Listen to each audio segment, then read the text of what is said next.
Okay, welcome, fellow Earthlings. We are here in the wake of the Kent Hovind Nick Soutter debate that happened on Kent Hovind's channel, Sans Live Chat. And joining us right now are Nicholas himself, Mikey Oliver, and Dave McGinnis. The first thing that Dave and I said to Nick when he got here was, Nick, you were too nice. So, but in this instance, nice guys did not finish last. Myself personally, and you guys can go ahead and all unmute if you want. I had you muted for starting the broadcast. You know, I didn't hear one new word out of Kent's mouth, I can tell you that. And, you know, some of the more salient points that Nick brought up, I just think that Ken didn't hear him, didn't want to hear him. And so for anybody that missed the debate, here's my abridged version of Kent's argument. Nuh-uh. That's basically what it boiled down to. Nuh-uh. Didn't happen. But Nicholas, what do you got for us, man? You want to gloat? You're muted. You're muted. Unmute.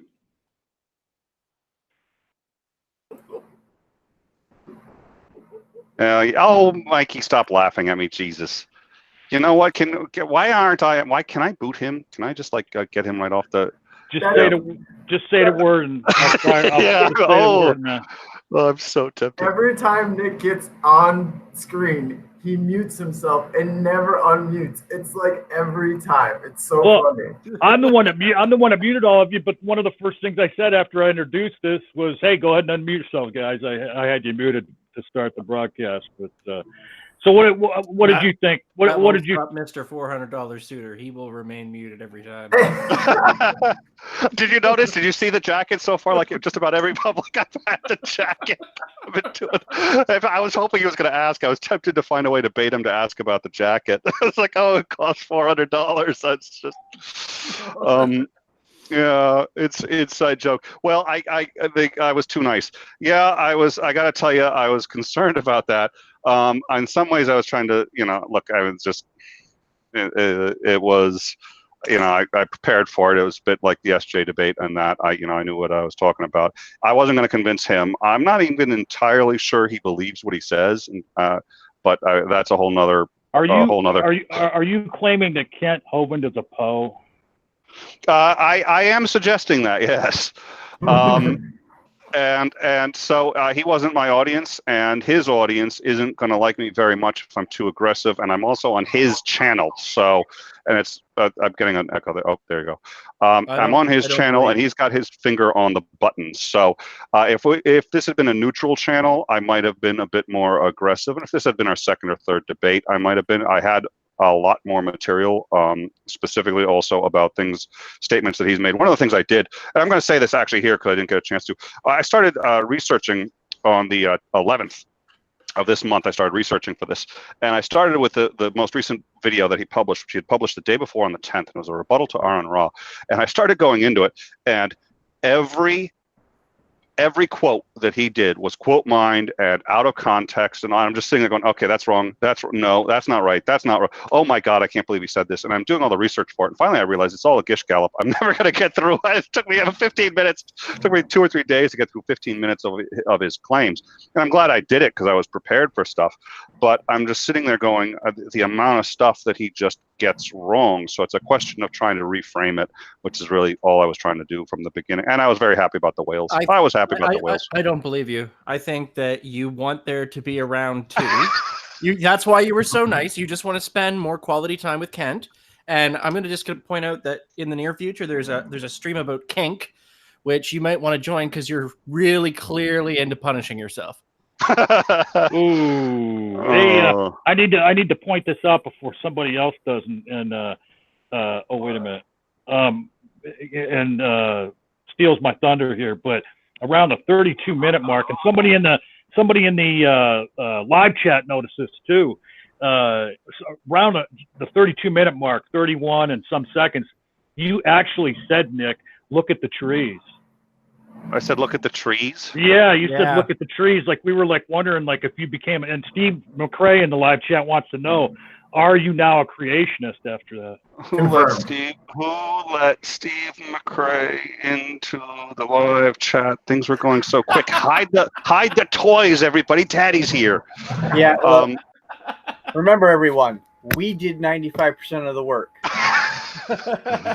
Did anybody know? Come on, you know how hard it was to find an elephant made out of corn? Did you see that in the introduction? Come on, that was pretty good. It was pretty good. I like the way you handled the intro because it was just like, here it is. I'm not even gonna say it. Well, thank you. I'm proud of that intro. I mean, it was the best I could do in a very short period of time. But I was really big. And what was the very first words out of his mouth? And what was it that I said he would say? You did say that. But, oh yeah, I know. You said thank God too because I was ready for it. I was sitting there going, you and Mikey were like, oh, he's going to sit there and say what's the definition of. I nailed it. I didn't cross my mind to be ready for that. It just didn't. It's the easiest thing to have been ready for. I didn't even cross my mind. So if you notice later, I had the definition. And I was like, no, this is the definition I'm going to use. That's because the two of you sat there and said, and sometimes I try to keep that stuff close to the vest because if I talk too much about it, I can't do it in the moment and I blow it. But I was so glad I talked about it. As soon as he said that, I was like, oh God, thank God you two prepped me for that one. Fucking first slide. So let's talk about what now the definition of truth is. I was like, son of a bitch. Yeah, I'll tell you what, I Steve immediately tweeted at you. I was like, I nailed it. Steve is he's liking the fact that you were calling him daddy a minute ago, Nick. Oh God. Well, I guess yeah. I guess it's out in the open now. I just posted a link in the live chat. Just want to let you know when we're done here. The Raging Atheist is having a hangout tonight that I'll be modding. We're going to go here till about 9:45, and the Raging Atheist stream starts about 10 o'clock. Yep, I'm gonna be in that one with you. So. Oh, that's right. Also, I was AFK for just a second there. What was the thing that he said that you predicted, Dave? Oh, me and Mikey both called it almost at the same time, but we were talking to Nick, and he said, "Well, what could he do?" And we're gonna he's just gonna throw the definition of truth at you, like we like. I didn't believe him. I didn't believe him. I was like, no. I was like, okay, I got to be ready for it. But they at the same time, they're like, oh, it's gonna. I was like, so what's the actual title of the debate? And then what was it again, Nick? Is evolution true? Yeah. I was like, he's gonna try to argue about what's true and what's not true and the definition of true. And lo and fucking behold, the first damn slide is some bullshit clip art. Fucking I knew it. I fucking knew it. He's so unoriginal. Hey, I'd like to get into a few specifics from some notes I took. One of the more, what the hell? I'm not going to try and be diplomatic here. One of the more moronic things that Kent said during the debate, and I'm paraphrasing him here, but he said something to the effect that atheists argue against intelligent design while using arguments that they designed. So apparently Kent's argument is that any argument against intelligent design is an argument against the concept of design. There were so many. That one in particular did, and there were a couple of ones. I think he tried to bait me on. It's a religion. It's which I'd spoken with, and I have to say, aside from Mikey and Dave, who helped workshop some of this with me, Aaron Raw was a huge help. We spoke briefly, but he was on vacation in Cancun, and he's still doing notes. And I'd have gotten some serious stuff wrong in my opening if he hadn't gone over that. And Jim Majors too was just a huge help, and he and I have been workshopping the whole thing. But that one, Aaron, I think, would go off onto the it's not a religion and so on and so forth, and I just had a very different approach, and I think he tried to bait me with the religion and a few other, and it's sort of like I am not going there. And we did get off the rails on certain religious aspects later, but I was actually okay with it because I was able to just tie that back in and make a point. I was like, okay, fine, I'll agree with you on all the religious stuff. Here's why it proves my point. And one of the things I wanted to do, I had so much I didn't even get into a whole bunch of, but the family tree of Abraham and Sarah versus Abraham and Hagar, and there were a number of things. Did I misspeak when I had said too that Daniel looks circular, but it's not, but here's why it does? And then he said, oh, you think it's circular? I was like, no, I don't. That's my point. I don't know. Oh, wow. Yeah, it was exhausting. It was absolutely exhausting. I'm a lot more tired than I was just like tired. Oh God. But I think it was I lost brain cells listening to Hovind. Yeah, I lost but I think it was worth it if there's I don't know how many subs to that channel. There's 150,000 subs, and if 1% of them thinks about it differently, and that's why I kept coming back to actually all the biblical examples, because that's another one I haven't seen done where I was just like, okay, this is how what you're saying relates to what atheists say about the Bible. And hopefully and someone said you did a good job of making him feel like he was in control when he wasn't. That was the goal. That's really hard to do, but he's got his finger on the button, and that's another reason why I was so nice, is I want him to feel like he's in complete control when really I'm just trying to manage it, and it was utterly exhausting. I don't know if anybody has ever caught any of Kent's live streams, or how many things he does do live, but does he always not have a live chat when he goes live? Does anybody know? Oh no, he has live chats. Yeah, we discussed that briefly. I said I wanted the live chat turned on, and they said they did not have mods, and they're not going to do it without mods because he's got a lot of haters. So, I was, okay. I know it shocked me too. So, and Chris, I kept thinking of you too, because I kept saying stuff that I was just like, okay, I know this is a bit of a straw man. I'm just trying to make my point. If Chris is watching, he's going to murder me. And I owe Chris a whole bunch of discussions on a whole bunch of my memes. And I haven't gotten over the fact that, I did not want to get my ass handed to me on this debate. And there are people who sit there and say, what? Thank you very much. Thank you very much, Mr. Hovind. I didn't know that the floodwaters came from under the ground. Today. I came so close, and it's just like, no, don't go there, Oh, that Admiral Akbar, it's a trap. And here was the other thing. Yeah, this is when I'm going to say this, and I'll shut up. No, I won't. But at any rate, this is when I knew I had him. Was when he was really happy to get off the subject of evolution. He got off it and started talking about all this other stuff. I was like, okay, he knows if he stays on there, he's just going to look worse and worse and worse. I don't know if anyone else noticed. I kept expecting you, though, at certain points to drop to one knee and propose to Kent. That's how nice you were, man. Oh my God, really that bad? Honestly, my favorite part is when you actually were talking about the whales and the vestigial bones that they have, and then Kent was trying to go on about how they're used for mating, and you were like, yeah, not for dolphins. and his only response was, well, I wouldn't agree with that. I was happy with it. I wouldn't agree with that. Yeah. I don't know why he always wants to talk about whale sex when he could talk about shark sex. He could talk about like all the other animals that live in the ocean. What about octopus? Octopus sex. There's all kinds of water sex you could talk about. He just keeps going back to the whales. Well, and here's the thing. You have to realize an octopus has 8 hands. So I have to believe that the octopus sex is just going to be better. And I don't understand what the thing. I know. It's got you know what? And they're not.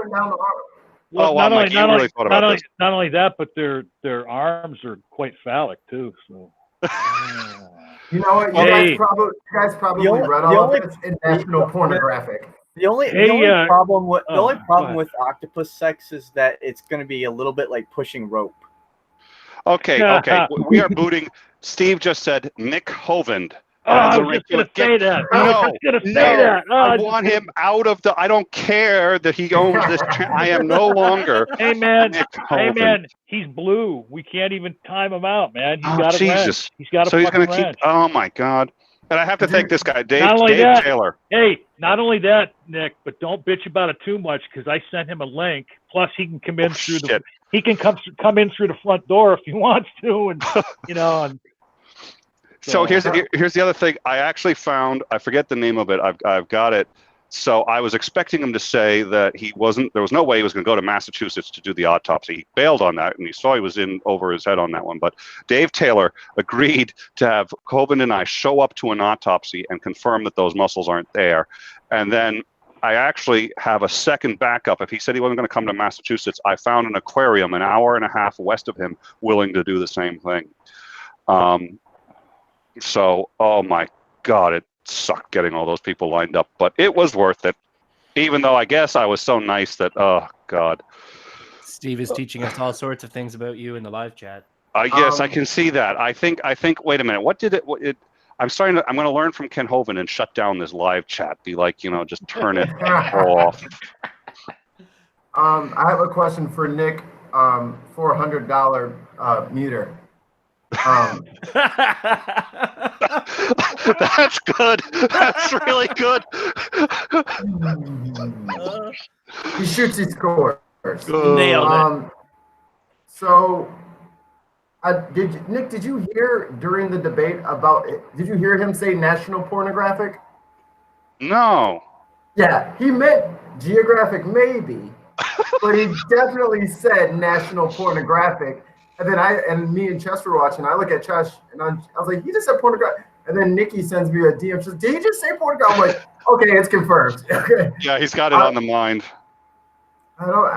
Hey, ever since his mistress and his wife left him, he's probably been pretty bored. Yeah. Well, and I was ready for him to go into his... Hey, that explains why he's so obsessed with whale sex. I was about to say that's where he learned about all this. Made some slides. Well, that's where he got to be an expert about it, I guess. I'm really, I terribly regret that we didn't get onto that topic. Oh God. Well, no, that was actually much more exhausting than I had even thought it would be, and just sort of, oh my God. Hey, I wanted to ask you too. Was your opening recorded? Yes, the whole thing was done ahead of time. I couldn't afford to get anything wrong about it, and it was the opening. So the opening had a whole bunch of stuff in there that you wouldn't know to look for. So, for example, it had the genome and it had all that stuff, but it also talked about that one of the slides that came up mentioned that your genes actually only makes up 2% of your DNA. So if he was going to go off on that one, like, well, they only looked at 2% of the DNA, here's why. All the hip bones in that slide projection were female. There's a reason for that. So that entire, if you go over that thing, there was just trap after trap after trap after trap. And there was no way I was going to get it all right live, so I just recorded the thing.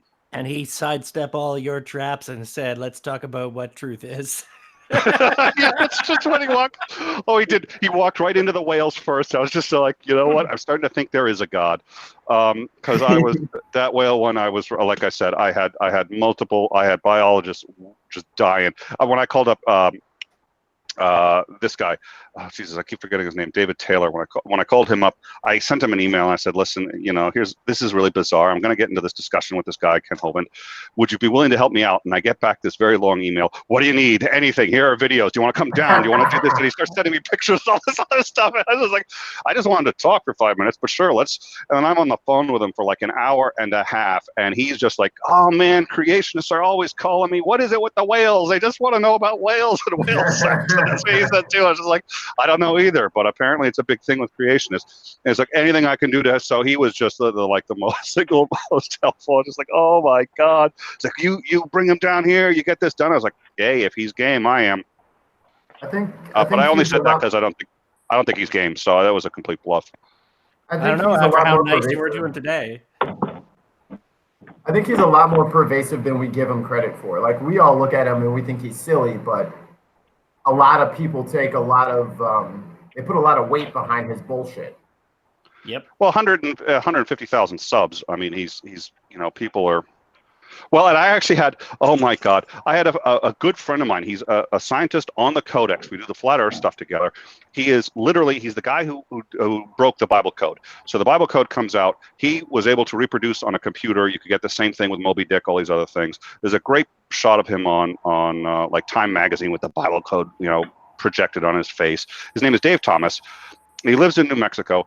On April 1st, he didn't know who Kent Hovind was. On April 1st, like 10 years ago, April 1st, he comes out with a picture of a fossil of a velociraptor with its teeth on a human being. And it's a fossil that he says, hey, look what I discovered in New Mexico today. And it's just this velociraptor. It's like, ah! It's literally got its teeth on a human being. He goes, we just found it. This proves it.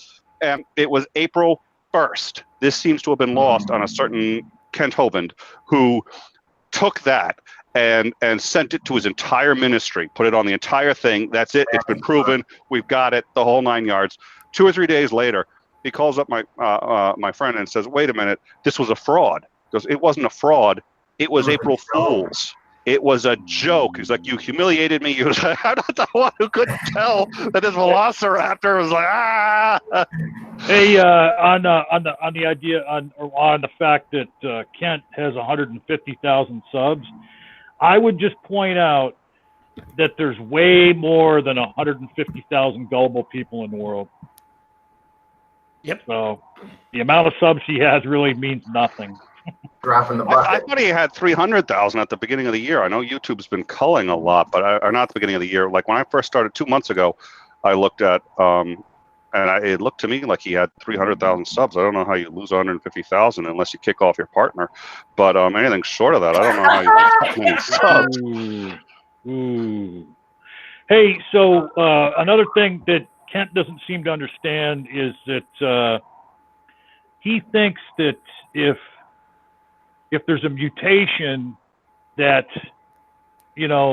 does away or makes a body part vestigial, that somehow that's not evolution, that losing something is still not evolution. And I don't understand why he doesn't understand that because he can't understand the basic concept that a change in an allele frequency, no matter what, in a given population over time is evolution. I have zero doubt in my mind, and I was talking to Jim about this. I have zero doubt in my mind he absolutely understands it. I have no doubt in my mind he understands it. He's deliberately strawmanning it. He's deliberately, he understands it. And when he said, because he did that to me too, where I said, okay, a worm can't become this, a worm can't become that. And he said, well, then if a worm says, and I'm sitting there going, evolution flatly denies this, so take it off the table. He keeps putting it back on. He said something very telling when he said, "I'll have job security for a long time." Yeah. I think that was an interesting one. Well, and the other thing too. Okay, when you brought up that paper that was published in February this year, and I didn't think you hit him hard enough on this, but when he said, "Well, I mean, if that was just published earlier this year, then why have they been teaching evolution for 150 years?" I mean, and you did hit him, but not hard enough, right? Yeah. I mean, as far as, well, that's not the only piece of information that the theory of evolution, hinges on. But when I found that too, because I hadn't heard about it, and I was like, is this real, or am I being trolled? And sure enough, it's real. In my mind, that's a game changer. We've done it. If you can go from one cell to multiple cells, you're done. You're done. Evolution is at a minimum possible. You can no longer say it can't happen. It's been done before. We've actually reproduced it. All those people who sit there and say, and right before this debate, and I try not to debate a topic on Twitter before I do it. Once I know I'm debating a topic, I won't discuss it on Twitter, because I don't want someone to go through my feed and see what I'm going to say. But that one I did. I had a troll who was on me. Well, evolution can't possibly be demonstrated. Nobody's been able to demonstrate it. Wrong. And he left, never came back. So that's troll repellent. Truth normally has no impact on trolls, but in this particular case, it seems to have worked. Have an immunity to truth. So having done this, Kent, would you guys talked about, you and Kent talked about maybe doing something again in the future. Would you do something with Kent again in the future? I doubt it. I mean, it depends if I felt like this really had an impact, and if I get if I get contact from people who said, "Listen, I watched this and this changed my mind," I'd be willing to do it again in the future. But there are a couple of problems against it. The first is I don't know evolution all that well. I know it well enough, and I was able to learn that, but it's not my area. So, well, how about another topic though? It's absolutely exhausting, and unless I was sure that I was going to be, like I said, I like to think that this had some impact on his audience. It was his audience that I was talking to, and that whole intro and opening was for other people. You need something that's a little closer to your wheelhouse. Like, does psychology adequately explain the creation of God? There's any, I don't know. Right now, I don't foresee it happening. I was being too nice. I was being polite, and I was like, okay, I'll come back. If it's on a third party site, I'd be much more inclined. Right, and I was just going to suggest, why don't you go on Modern Day Debate, and why don't you debate Kent on whether not paying your taxes fits into God's morality? Oh, somebody hit me with that. Romans says you have to pay your taxes. I forget which one, but it's one of my actually it's one of my patrons. This is like, could you ask him about this chapter in Romans where it says you have to pay your taxes? He kept bringing up that evolution was being taught, our religion, at taxpayer expense. I was like, so what does he care? You don't pay taxes anyway. So what are you griping about? You haven't paid taxes? Never mind. Well, and he was up on guy, yeah. Well, it's not just taxes. There was 57 counts of fraud, and he got nailed on every single count. That takes talent. It's structuring, so that's fraud. Yeah. Well, and he I guess later he decided. I don't know if it was later. He never incorporated his business. He didn't do any of these things, and I was just, oh God. That's it. We're just going to talk about evolution, and that's it. But I don't think he believes. I think he believes evolution. Actually, I think somebody had said, "Well, did you convert him?" I don't think I have to convert him. I think he believes it. I think he's just doing this because this is how he operates his business. It's his business. Now, if he sends you his study series, will you go through it? I'm not sure. Depends. It depends. Probably. No, I doubt it. I've seen enough of his videos to last me a lifetime, and I've certainly seen enough that people are already calling me Nick Hovind. I certainly don't need to do any more research into this guy. Well, I think it's interesting, though, that Steve just assumed that you would take his last name. Yeah, I know, right? I mean, well, I was going to ask about bitch culture and who belongs to whom, but because I thought there might be reasons that he might have some answers into that and some insights into that, but that topic did not come up. So, to everybody, which was more epic, this debate with Nick and Kent, or Nick's debate with SJ? That's a really good question. SJ probably. SJ. Yeah, SJ. I say SJ too. SJ had better sound quality. I don't know what kind of Campbell soup can they have. Maybe it's tomato soup. It was painful soup is what it was. It was pain soup. I think Kent decided that he would talk through his bank account. It was ringing a little hollow. Oh man. Oh. You know what? You know, one of the reasons too why the SJ debate was better is because not only did SJ lose that night, but then she continued arguing it for like 3 weeks afterwards on social media and kept losing. Yeah, she kept trying to find something to latch onto. I was like, no, I actually got this one really, really pretty well locked down. Yeah, I don't know. I guess it depends on how you measure it, but everybody seems to say SJ, so I guess I'm going to go SJ. I was hoping this one would be at least as good, but I guess not. Of course, I was a lot firmer with SJ, admittedly, but then again, I wasn't on her channel, so. I like SJ. Yeah. Unfortunately, this time we got Nick Hovind, so. I don't think I like the $400 muter better, but okay. Wow. Now, are you going to start saying water differently now, Nick? Water. And somebody was asking. So at my channel, Nicholas Lamar Soutter, we should link it in the description. That's somebody was asking where the SJ debate is. That debate's there. I'm going to put this debate up there, and I'm going to have the sound fixed probably. So that would be nice if I Well, could do that. hey Nick, you've got mods, so feel free. Post link away. Oh, that's right. Yeah. Well, I can't. Yeah. Okay. I will get that done. Yeah.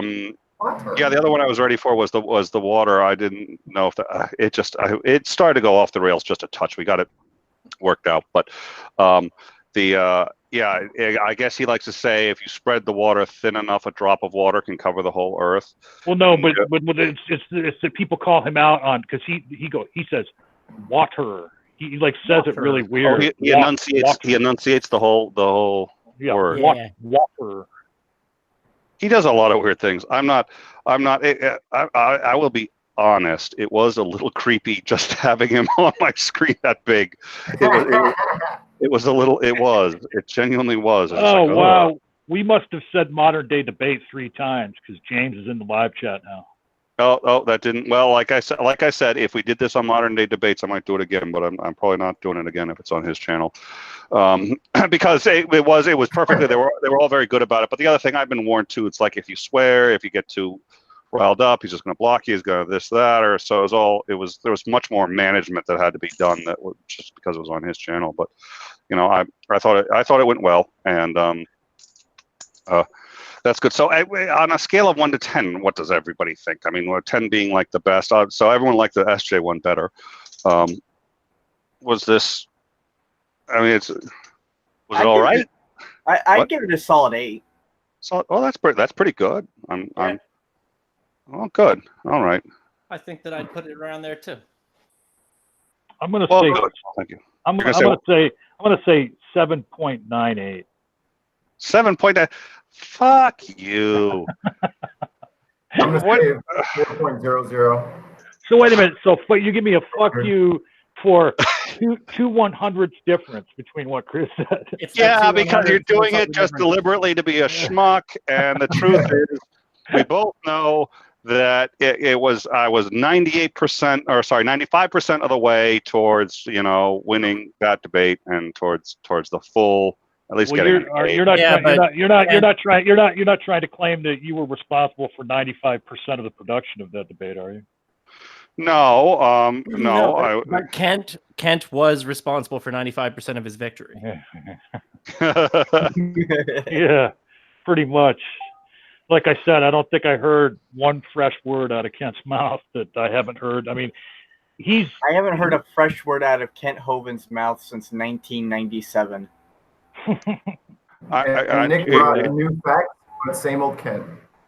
No, it's amazing. He's got quotes from the 80s, and I was looking at them, and because, like I said, I went into his most recent video right before when I was doing this, and he starts like, well, people always get upset about the fact that I've got quotes from the 80s, but the truth stays the truth. So they're going like, yeah, no, knowledge changes, dude.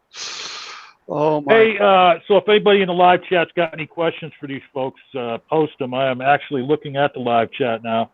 And also, I realized, too, that since I've been doing these streams, I always forget to mention, hey, share, like, and subscribe. I gotta do my shill duties here. If you share it on social media with your friends, then maybe they might come on over and sub. So there's 71 people here. If you all share this on social media, you'd be doing Steve a big favor. Well, it's really nice that.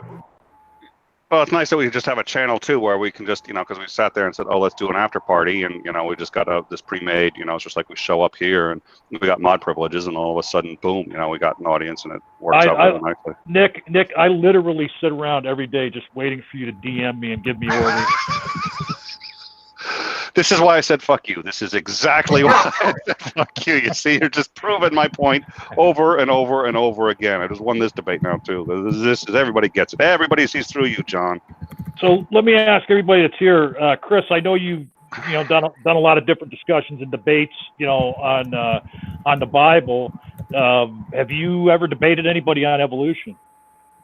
There is one public debate. I did it. I was with Steve, and we were against a guy named Chris Boyer on modern day debate. It was actually one of the really early modern day debates that James did. It had to have been back think it might have actually been last year. But that's the only one I've done. I have since stated publicly that I will not be debating creationism because I do not have the background and the expertise in it. I don't do it enough. The only time I would ever debate it is if we were debating it from a biblical standpoint.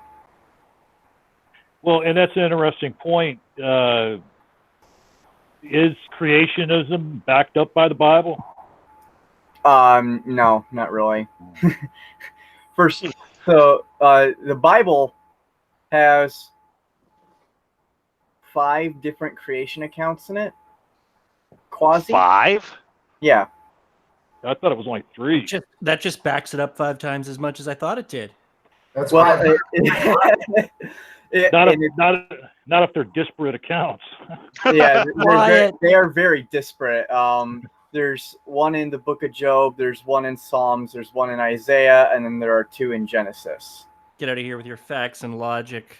And the ones in Psalms and Isaiah are more closely related to each other, and they basically relate how God created the world by battling a chaos dragon. Ooh, that sounds fun. Yeah, it's really cool, especially because it takes a lot of its concept. It's a hypostasis of Canaanite religion, so you can actually. That's why nobody wants to in a debate, is because you actually like know shit, and nobody wants to go up against. Nobody wants to deal with that. I don't want to deal with it. I think the last debate I did, and it was on biblical issues. It was with RCA, Reformed Christian Apologist. I saw that one, or at least I saw pieces of that one. I remember that. That was, and you really know what you're doing. That's why I want to talk to you about some of the stuff, so that I can learn how to dodge being honest about it much better. How about you, Dave McGinnis? Have you ever debated anybody in a formal debate on evolution? Not in a formal debate. It's not really my background. It's not normally even like. It's not the approach I take to debating religion in general. To me, Mikey? Oh, sorry, Dave. Go ahead. Yeah, I was just gonna say it's sort of a foregone conclusion in that regard. If people want to go out and sort of say, "Oh, I don't believe in evolution," it's like, well, there's lots of stuff I guess you can look into as to like whether or not that's true or not true. But let's kind of cut to whether or not your belief should even have any kind, like whether you have good reasons to believe in what you do. I mean, my whole thing is I don't understand why the people that believe in creation and do not believe evolution, I don't understand why they're so unwilling to believe that their all-powerful God could have used evolution to create everything. I mean, it never made sense to me. Yeah, it's kind of weird, right? It's just like an arbitrary no.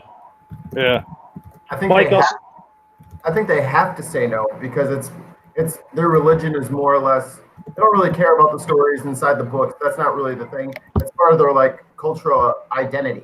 So when you challenge that, that's why they're so visceral, and that's why they defend it so staunchly, because you're telling them that they're not what they say they are, and they feel, and that's where the attack comes in. So you can give them all of the rebuttals to all the scriptures, but then they still feel like, well, I feel like you're attacking me as a person.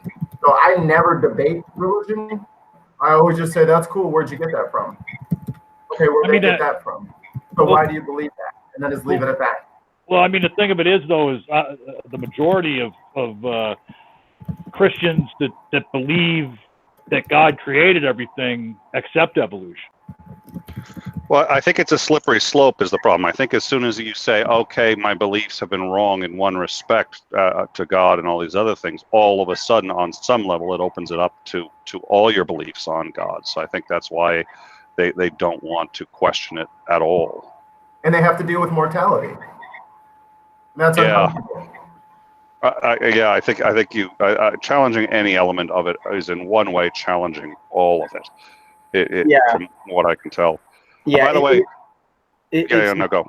It's this really it's this really interesting thing that primarily creationists have come up with, because it's this really strange concept that if part of the Bible is wrong, you have reason to think you can dismiss all of it, and therefore it leads them down this path of that if just one aspect is wrong, they have to think that any of it and all of it could be wrong, and so they have to discount all of it.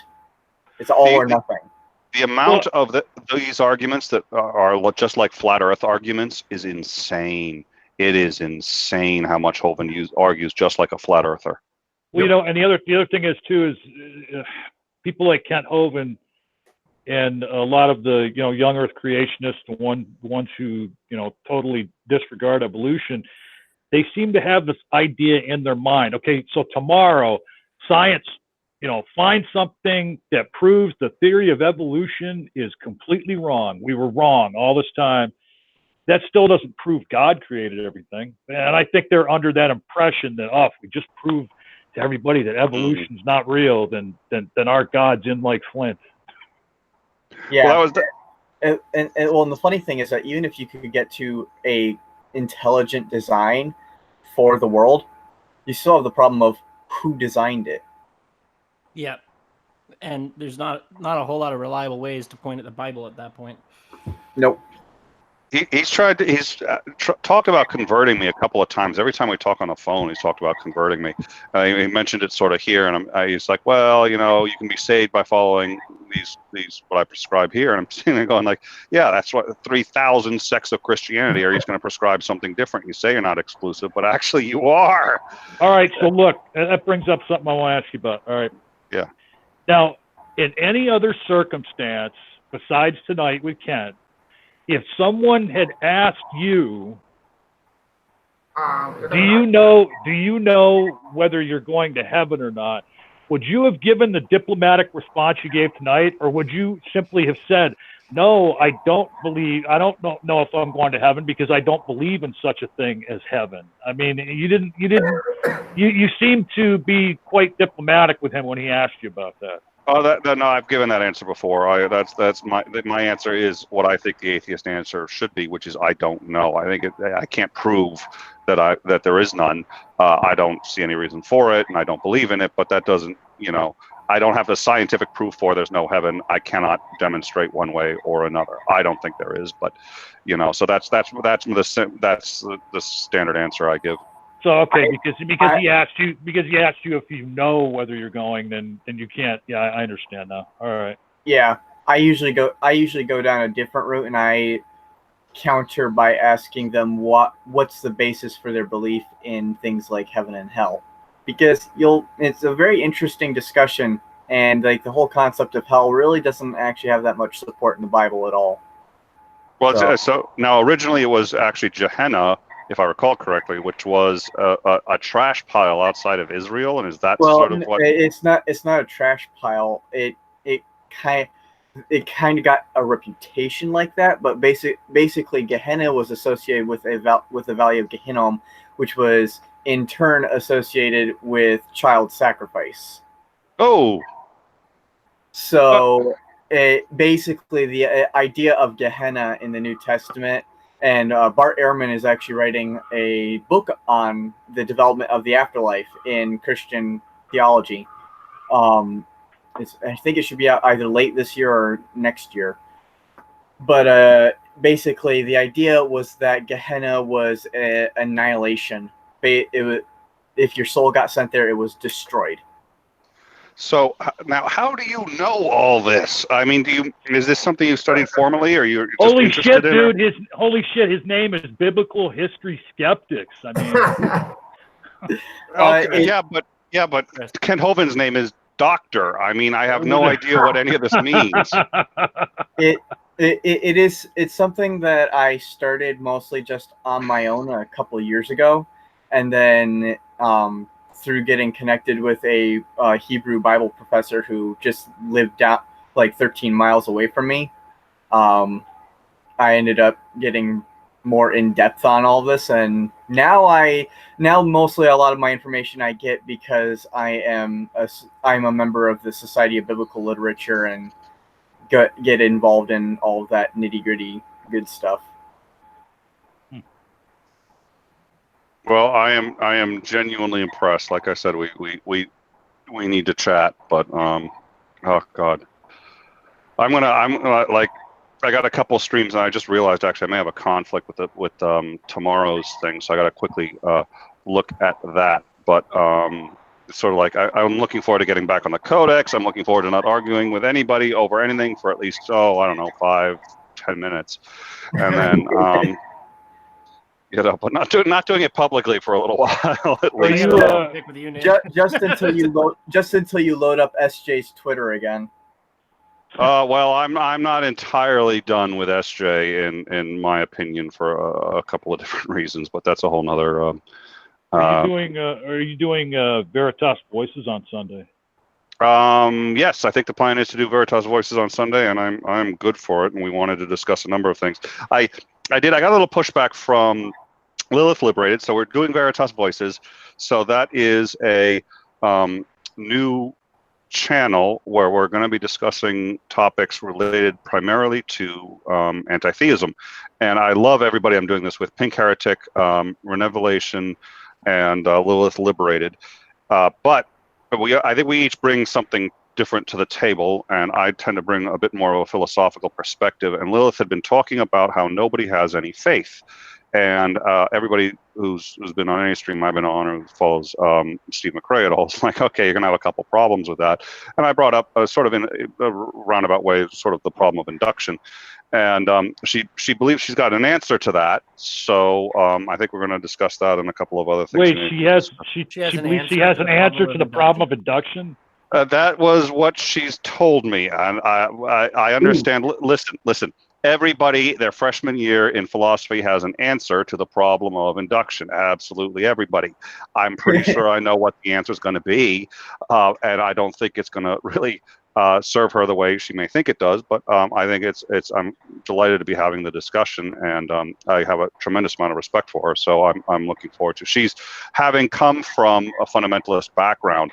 Her writing and her understanding of how fundamentalists think is staggering. She has a blog. It looks like she's going to be blogging on the Codex too, which is going to be great. But she really just, oh my God, she really has a way of putting you inside what's going on, where you'd be if, because she basically deconverted herself from true fundamentalist religion, and she just understands it in a way that is you need to see what she's written about it and what she's done on her channel, because it's really good. So I'm looking forward to the discussion. I think I just approach it from a more philosophical background, and even she was just like, this is why you philosophers. I was like, sorry, I get that all the time. Nobody likes a philosopher. Nobody likes a philosopher. I'm sorry, Steve. I think it depends on what your definition of like is. Depends on what your definition of philosopher is too, but yeah. Nick, I was the annoying first year philosophy student that was like, you know what? I like George Berkeley. Let's just do away with materialism. I had an entire phase where even as an atheist, I was like, I didn't even bother with materialism. I was just a pure idealist. I love first year philosophy students are amazing. They're all sort of alike in that way, and they they go through phases where they start to understand something, and all of a sudden they think they know everything, and they just give it everything. And induction always follows the same. Everybody.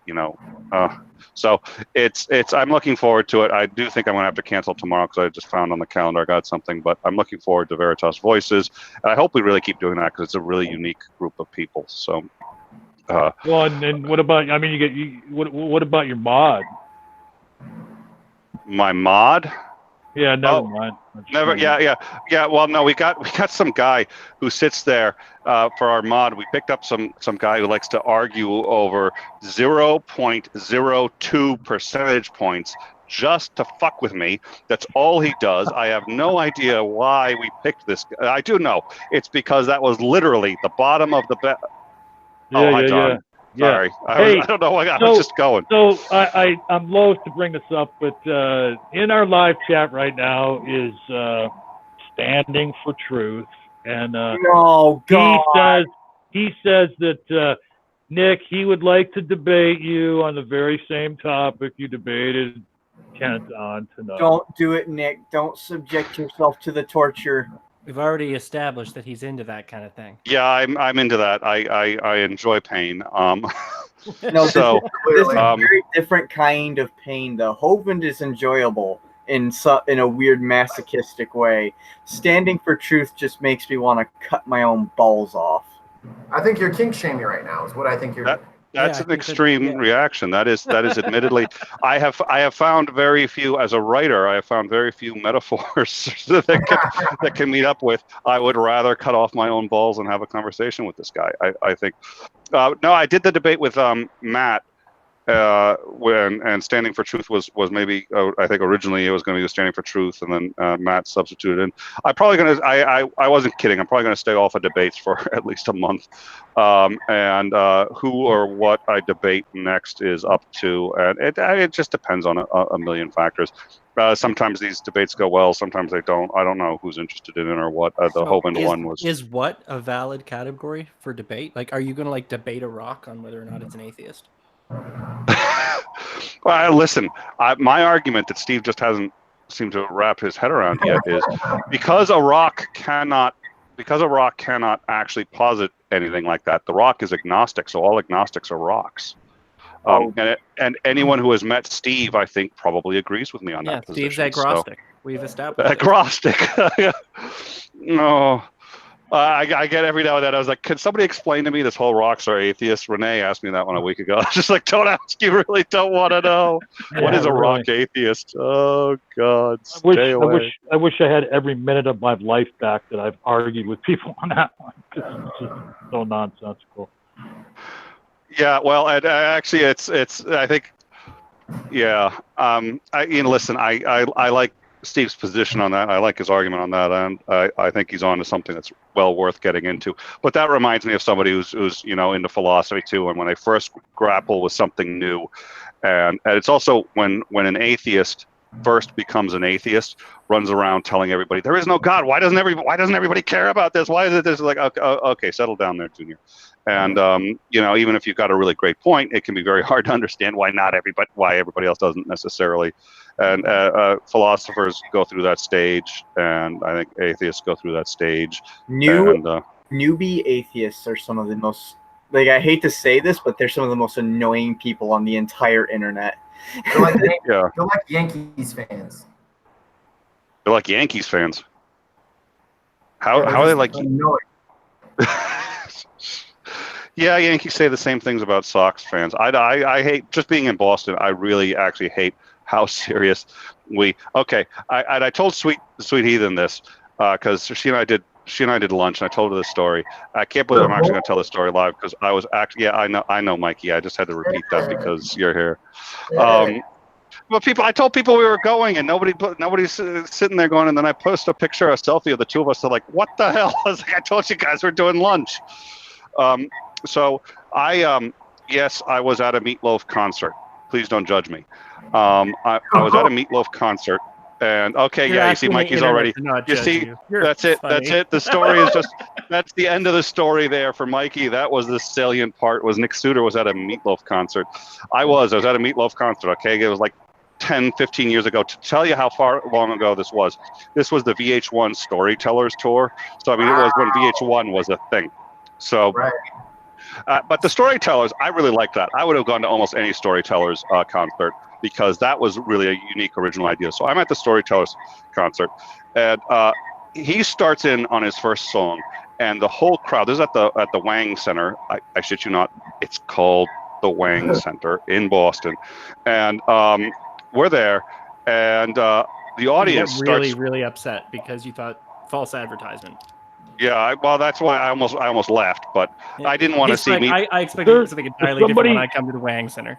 Does somebody have a dog in the background or something? I keep hearing Yeah, somebody needs to either get muted or it's not a dog, but I hear I think wind it's or something. ever so faint fan that's blowing Chris's hair. Oh, there it just stopped. Oh yeah, there you go. So I love how Aaron's hair is always going in all his videos. His hair is just blowing. And he looks like Fabio almost. It's just like, wow, I'm here. I'm an atheist, and you're gonna have to deal with me. So exactly. It's a cover of a metal album.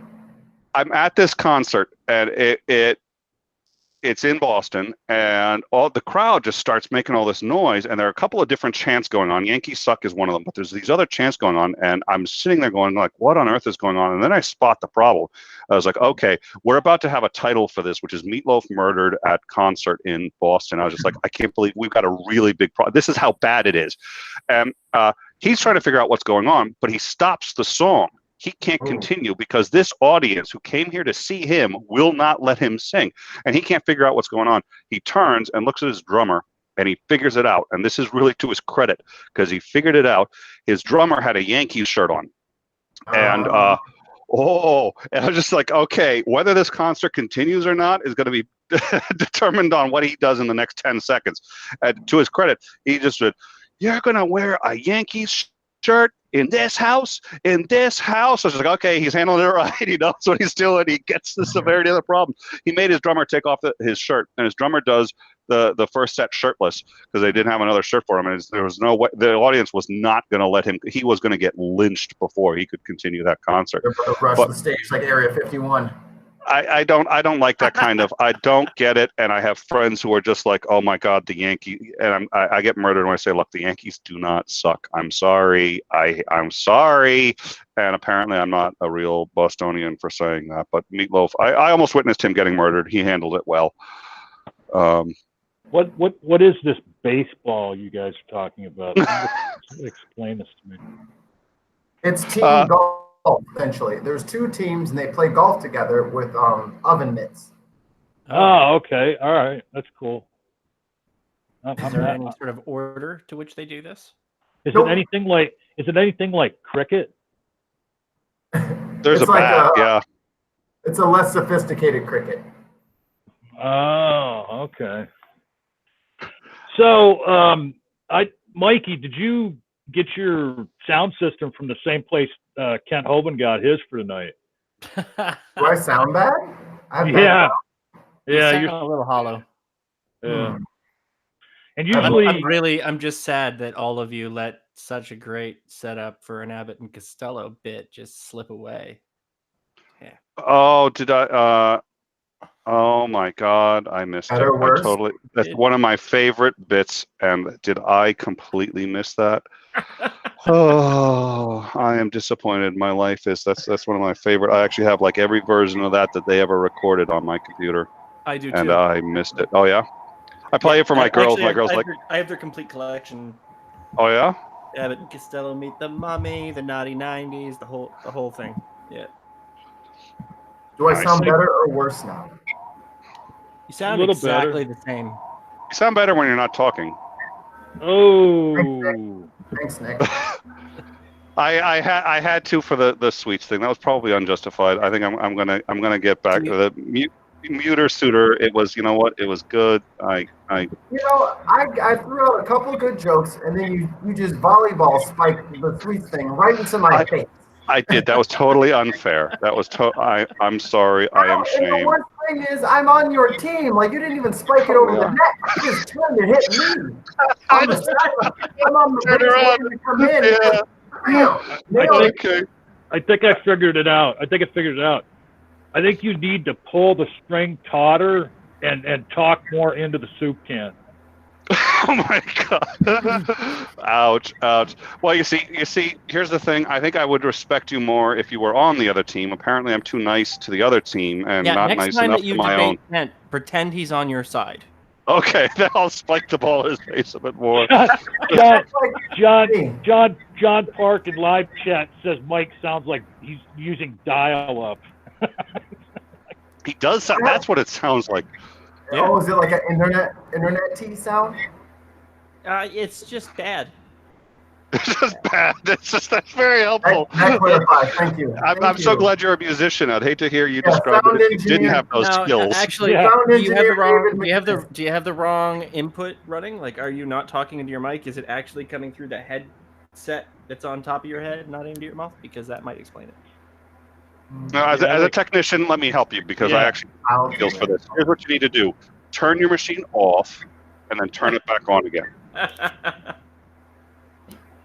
So I find it interesting that the sound engineer in the room says, "Yeah, you just sound bad, man."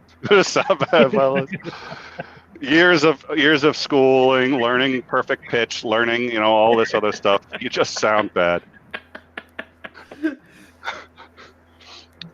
So It's nice to have a quality crew in here. It really is. He plays like 36 instruments and he says bad. Yeah, my cup runneth over. So back to the subject at hand. So being as it was on Kent Hovind's channel, and then being that any of the audience that might have followed Nick over there, is Nick's his goal? Do you think he achieved his goal in any sense of your imagination? As far as, do you think he could have changed anybody's mind that's in Kent Hovind's audience, or gave them something to think about at least? I'm gonna be honest. No one's mind is going to be changed by debates, because debates are listened to mostly so you can hear the rhetoric on the side that you've already chosen. See, this is my thing about debates, especially like where I think things like street epistemology are more effective in changing minds, and the best debates, when I hear people do a really solid debate where it's like they win all. Look at like someone like Christopher Hitchens, right? He had a mixture of facts and like rebuttals and things that he used, but he told stories as well, right? He told little short stories that were engaging and entertaining to draw people in, and I think a lot of people who do debate could learn better to incorporate some of that entertaining delivery into their arguments. In a related topic, I fixed it. No, oh, yes, you did. What was the problem? No. It didn't save my settings, and it was going through my laptop. Not my Sounds better to me, but wrong source thing. Ah, damn it, Mikey. I'm sorry, Mikey. You don't fix anything. See, God and fixed see it. now. God fixed it. Oh, God fixed it, and Mikey took 95% of the credit. won't he do it? Won't he do it, y'all? Won't he do it? Come on now. Won't he do it? Well, I think that's a really good. I mean, that's a good question. I guess that is a couple of things that I kind of want to think about. I mean, for me, it was largely trying to reach that audience. And I was like, look, if he's got an audience of 150,000, and obviously a lot of them are going to be dead subs anyway. But if you reach 1% of them, and not to convert them, but to get them to actually start to think, because in my mind, there were times when anybody looking at this could say, even if you were a fan of his, say, well, wait a minute, he's retreating in a way that doesn't make any sense if he's really got the strength of the argument behind him. And that was kind of the goal. And I may not have achieved that nearly as well as I would have liked, well, I mean, but if I'd like to think I did. If you think about it, though, what is the thing that convinces people to believe in religion in the first place? It's not because they listened to a preacher in an atheist debate and they were like, yeah, clearly the preacher's correct. I'm going to be a Christian. They believe in it because they've heard all these stories, usually from a young age, right? And obviously they're quite bafflingly impossible stories. They're very entertaining. There's there's a purpose. They're related to it. It ties them into the narrative, right? Like, so that's very alluring, and that's the sort of thing that people latch onto. It becomes part of their identity. They start to, internally symbolize the concepts of religion and project those on the outside world. And if you don't collapse those tendencies by like weeding that, like you're not gonna be as effective. Like you use the same tools. Like those are tools that Christians use effectively that a lot of atheists don't. That's a really good point. So what you're saying is that you are Joseph Campbell's love child. Oh, it seems like that's where you're headed with this. Can we not talk about Joseph Campbell? Joseph Campbell makes me want to vomit. Really? I hate Joseph Campbell. Everything he did in studying religion makes me want... Especially because he just takes a bunch of his crap from Jungian philosophy, just makes me want to.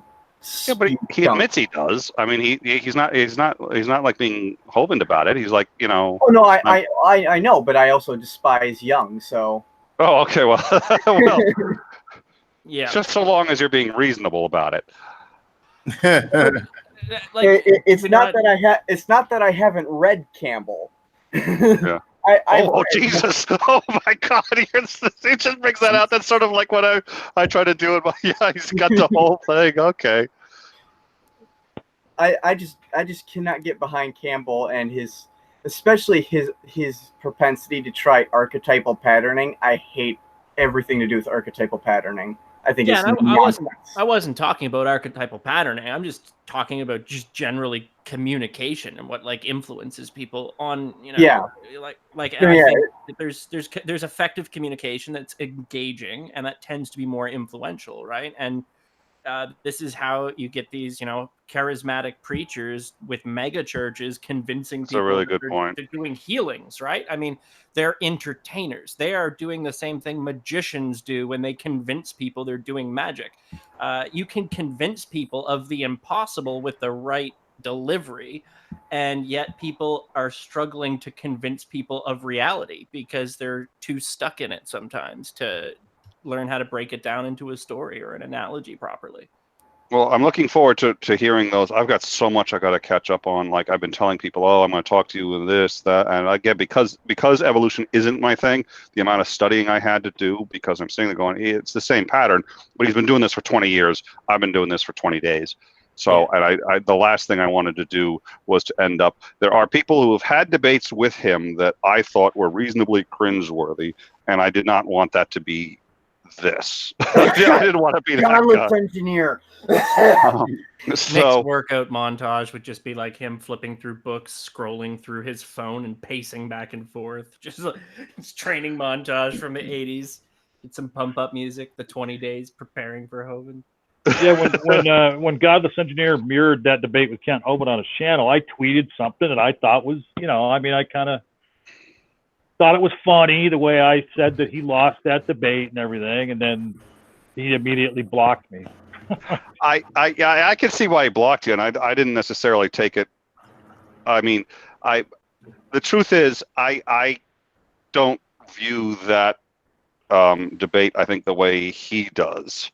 I think a lot of people don't, and I think you had a point. Well, I mean, the funny. Well, the thing of it that took me aback was that, and I think I just kind of got, sucked into the whole, like, he was blocking a lot of people because he was getting a lot of heat about, the non sequitur situation. But, I just tweeted about what my thoughts were that he lost that debate and kind of did it in a funny way. And he blocked me. And the thing that caught my attention about it was he makes his bread and butter on critiquing things, but he couldn't handle a little criticism. Well, John cannot handle an ounce of criticism. The man has the backbone of a jellyfish.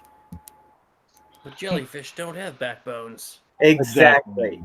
Whoa. Jokes are so much funnier when you explain them, David.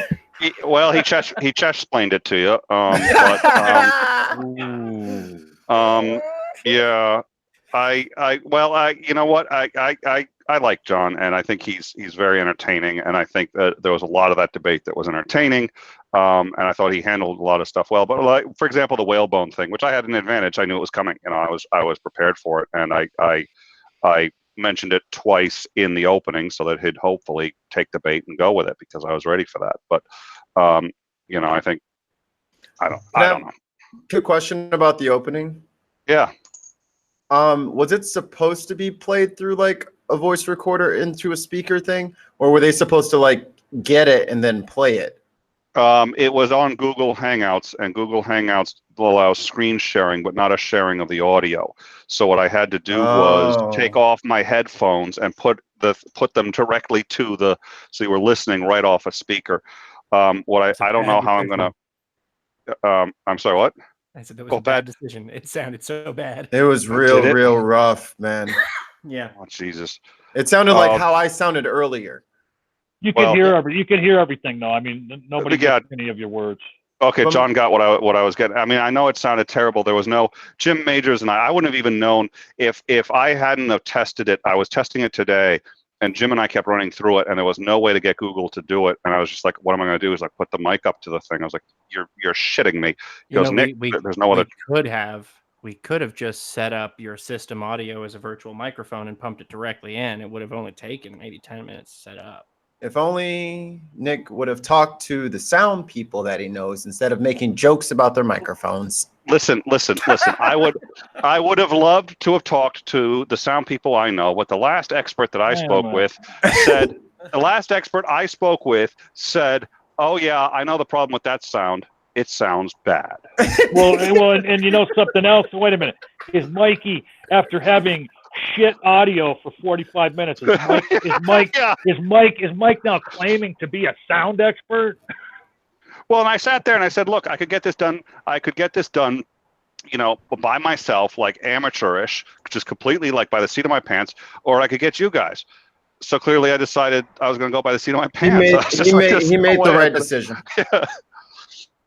Hey, from the live chat, Jamie Hamill says, Nick, you did a great job at explaining with the colors. She liked your rainbow analogy. Oh, the rainbow analogy. Thank you. Said your explanation was amazing, and Kent basically was like, but I don't believe it.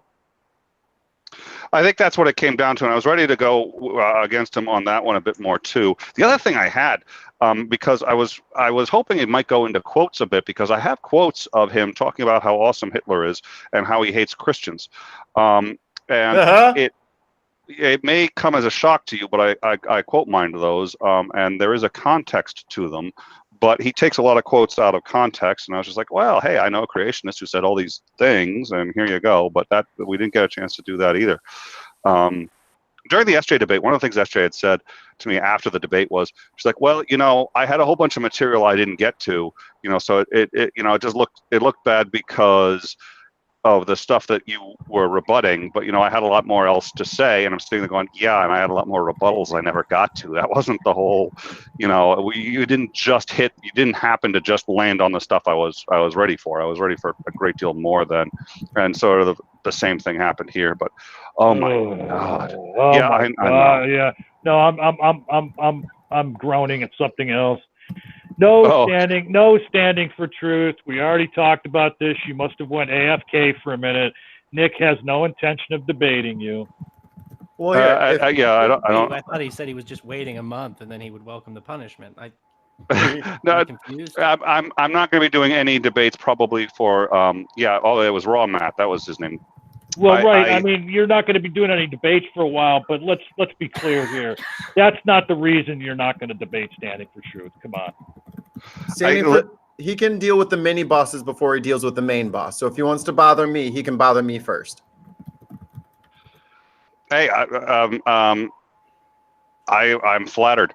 You know what? I right now I'm taking a month off of debating anybody formally at a minimum.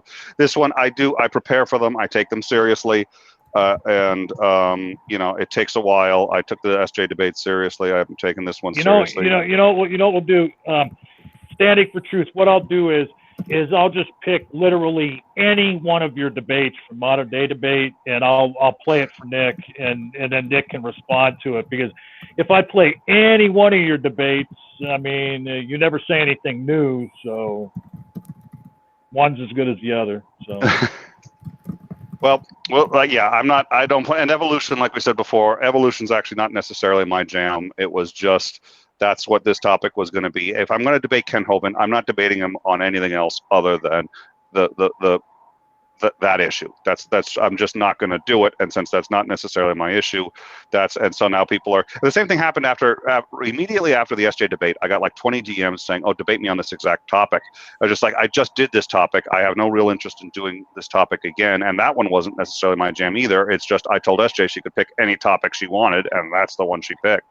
So do you kind of find that insulting? You know, you debate somebody, and clearly we've said, you know, you did well. You did well in that SJ debate for sure. And then so now you have people that hold your interlocutor's position DMing you and saying, oh, I want to debate you on the same thing. I mean, so they must see something else than what we saw if they want to debate you. Like, they're not sitting there and seeing you wipe the floor with SJ and then say, "Oh yeah, I want the same thing to happen to me." I mean, so, oh no, They thought that they had better arguments than SJ. I'll no, say but one thing that's what they're different. thinking. They're thinking the only reason anybody would possibly DM me after that is because they think I won the debate and they believe they can beat me and they want to prove it. If they felt I lost the debate, nobody would DM me afterwards. Nobody DMs you if you lost the debate. Well, unless they're wanting an easy target.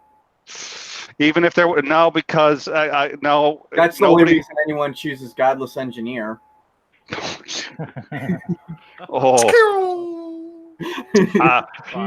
Those don't happen. If that's the case, I don't think they happen immediately after the debate. I think a little while later somebody says, "Okay, I'm trying to make my bones," and I do it. The ones who DM you immediately after are the ones who saw this and said, "Oh, Nick just killed it, but I know how to beat him. This person didn't, but I know how, and I want to show it, and he's the big prize." If you become the big prize somehow, which may or may not be warranted, but you become that if you win. And then they're like, "Oh, no, I took it as a huge compliment." Adam Friended had DM'd me that he wanted to debate me on the same topic before I was done. I looked at the timestamp and they're like, "Dude, you sent me this while I was in the middle of the debate. I wasn't gonna." Wow. Hey, wait a minute. All right, why, Andrew Weeb, why did you hide Standing for Truth? All of Standing for Truth's messages just went away. It says Well, no, and then I got the message from some Ahmad. It says Standing for Truth was hidden by Landon Weeb. Who'd that be? I mean, I don't know who that is. That's one of the mods. I don't know. Well, I unhid him because I don't know why he was hidden. Well, I mean, I can't delete entirely blame him. Standing for Truth is pretty painful. Well, but I mean, the thing is, if somebody isn't over here like completely trolling, if they're not, being bigoted, if they're not being bigoted, if they're not like, being completely hateful, there's really no point in hiding them from the channel. I mean, time somebody out, but. No, he just hit the second button. He touched the screen. Well, I do that too on mobile. I've done that a couple times, so I understand what he's going. When you're on mobile and you're scrolling, with your thumb or whatever, sometimes that screen pops up and then you hit something without realizing it. So what would you say? Me and Chris, we have another engagement coming up here in a little less than a half hour, and why don't we start winding down here? And also, this weekend. Me and Chris are going on Raging Atheist at 10. Dave and Mike are going to be joining me Saturday night on the GDC. And then I'll be with Nick on Sunday on the GDC for Veritas Voices. But why don't we start with Chris and give your final thoughts on the debate tonight and let us know where you can be found. Final thoughts are... Nick, you did amazing. Honestly, I think it's one of the best debates that has been done with Hovind in quite a long time. Well, thank you. You were way more respectful than I ever could have been. I probably would have cussed him out. Actually, not probably. I would have cussed him out. And where can people find you, Chris? Biblical History Skeptics on YouTube. I co-host with Brian. Unfortunately, I'm probably going to be I've been absent a little bit because there's a lot of stuff happening on my end. Real life can really suck ass sometimes. Word. But outside of that, you can also find me on Twitter. I usually have some snide comment that I make towards literally everyone. I'm everyone's enemy at this point. He's trolling me. If you follow my account, you're going to see him everywhere because he trolls me like crazy. Yep. It's because you keep putting out those memes, man. I know. You should just hire me to be your meme writer. We can talk about it. Well, here's the other thing, which is those memes come out automated. So first of all, I've taken a few down. I will absolutely, and Brass Deist hit me on 2 of them, and I took them down. But they're automated, so if I don't catch it on the automated system, they come back. Wait a minute. Automated. So you are literally a meme machine? Yes, I guess that would be, but I'm not the one who's putting them out. So they go onto this thing, they get automated. I don't know what's going to come out, but I really do hate it when like 3 questionable ones come out in a row. It's like I got 100 great ones, and then 3 questionable ones come out in a row, and people are like, "What the hell's up with Nick, man?" I was just like, "Oh man!" And then I get Chris on my ass, and I was just like, "Son of a-" Oh, giggity. So, Dave, your final thoughts on the debate tonight, and where can people find you? Well, they can like and subscribe to the Slippery Slope Show, which we will be continuing to work on slowly as things take some time with animation. And yeah, I think the debate went well. And if anybody liked that content, they should definitely head over to Nick Hovind's channel and check out everything that is there for other jovial Oh, don't look debates. so pleased with yourself. Do not look so pleased with yourself. Mike Oliver. For the debate, I do not have any parting quips or jabs at Nick for $100 meter. I thought it went as well as could be expected. I liked Nick's arguments. They were different and well thought out, which was important for the people who aren't Kent Hovind. Kent Hovind was Kent Hovind, and we already knew what to expect from him. You can find me. I'll be on the GDC Saturday. My Twitter handle is @WeTheDeviants. The Deviants is the YouTube channel, and I am now a co-host on the Pro Lib show. So if you guys want to check us out, we have weekly content coming out. That's all I got. Awesome. And last but not least, Nick Dick, the meme machine. Second to last, and there is the Veritas Voices, and we have a mod on the Veritas Voices. It is the mod I requested for that crew, and there's a reason. And let's have that mod talk first, and then I'll go last. What? Oh, I already said what I had to say. No, Well, I guess plug your stuff. Well, yeah. So tonight I'm on the Raging Atheist. Chris is going to be there as well. We're going to be talking about Antifa. Or they're going to be talking about Antifa. I'm going to be modding. Saturday night at 8 o'clock, I'm going to be joined by Mike Oliver, Dave McGinnis, and a slew of others, including Steve McCrae. Is going to be there with us Saturday night. Who's that?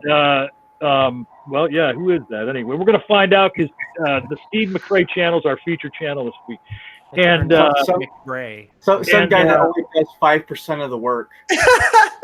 Oh, that was low. I don't even think Steve's here for these shots. I think he left a while ago. But it's going to be a while back. I had a stream called Potluck Profundity where everybody was supposed to bring a topic to talk about. And that night, I interviewed Messenger Reveals as a feature channel. And after the feature channel interview, the whole panel descended upon Messenger like a pack of wolves, and we never did get to everybody's topics. So there's one topic that I'm bringing to the table that we're going to start with, and then after that, we're going to talk about whatever anybody wants to talk about. Sunday at 1 o'clock Eastern is the second episode on my new channel, The Amateur Conversationalist. This past week, I talked to Sock Account. This week, episode 2 will be Jim Majors, the man behind the mustache. And then later that day, 2 o'clock or maybe later, if they haven't told me what time yet, I'll be modding the Veritas Voices stream on this very channel. Go ahead, Nick. All right, my name is Nicholas Lamar, $400 Soutter. I probably should try to ditch that moniker at some point, but for now, I think I'm stuck with it.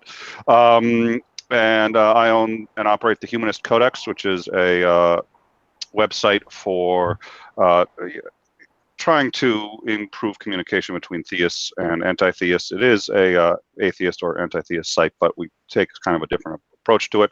I just had this debate with Kent Hovind, which is presumably why you are here. I also have my own channel, YouTube, Nicholas Lamar Soutter. I updated the info here to include that channel and to correct my name because I am not Niche Soutter. Thank you, John. So I fixed that, and if you refresh the debate, yes, the debate with SJ is on that channel as well. My channel has that debate. It will have this debate shortly. And let's see, we found Nick Soutter on Twitter, and I've written a couple of books. You can find those too. One on Ayn Rand. It was a novel rebuttal to Atlas Shrugged, and a memoir of a prison psychologist. He worked Walpole Maximum Security Prison for 10 years. So I do a whole bunch of stuff. And for people who came and watched the debate, thank you all very much. And thank you, John, for modding this after show. And I'm also doing the Veritas Voices, which John's a part of. And you'll find me around on the GDC reasonably frequently. All right, and don't forget to join us here at the top of the hour, 10 o'clock on the Raging Atheist channel. I did link the stream in the live chat. I always try and close every stream with a quote, and given tonight, I chose a particular person. In the long history of humankind, and animal kind too, those who learn to collaborate and improvise most effectively have prevailed. Charles Darwin.